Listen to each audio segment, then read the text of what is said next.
Ngayong gabi po inaasahang daragsa sa North Luzon Expressway patungong Bulacan ang mga miyembro ng Iglesia ni Cristo na dadalo sa selebrasyon ng kanilang sentenaryo bukas. Silipin natin ang sitwasyon sa NLEX. Nakatutok doon live si Jay Sabani. Jay?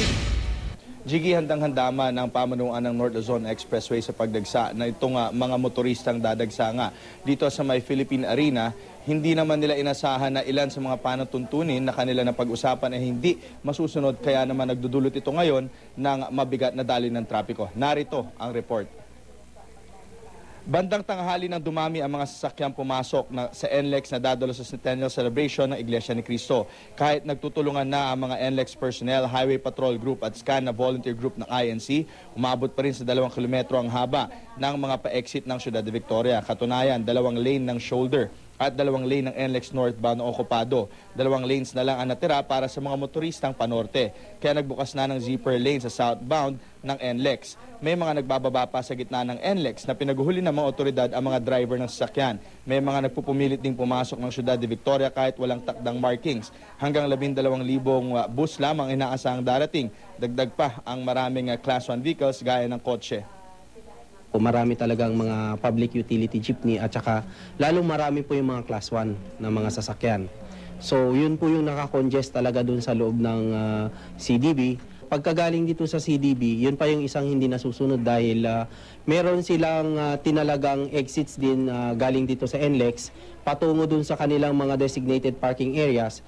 But apparently nakita natin na yung iba karamihan gustong exit sa Bocaue Interchange. Sana po wag silang magbababa sa carriageway, pero nakita po natin na talagang maraming hindi sumunod doon.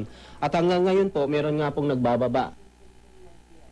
Sa pinakahuling datos na nakolekta ng traffic control room ng NLEX, nasa 7,000 plus buses na ang pumapasok sa may CDV, habang nasa 1,000 plus na Class 1 vehicles, 7,000 plus Class 1 vehicles habang 1,000 plus buses naman ang pumapasok na. So ipapakita naman natin ngayon ang sitwasyon dito sa may entrada ng CDV. Kanina halos okupado na ng ang buong northbound ng mga pa-exit dito sa may CDV. So ang nangyari kanina ay umabot ng hanggang 9 kilometers o hanggang sa Valenzuela ang tail end ng trapiko. Dito naman sa may bandang baba, ipapakita natin sa inyo, kung kanina nagbukas sila ng zipper lane ay isa lamang, ngayon 2 lane na ang kanilang binuksan para nga makatulong na rin dito sa may daloy ng trapiko. Habang dito naman sa may Mindanao, Smart Connect, makikita natin nagko-queuing na yung mga sasakyan at kani-kanina lamang maging itong Balintawak Toll ay nagkaroon na rin ng queuing. So, ginagawa ng mga otoridad ang lahat na kanilang pwedeng gawin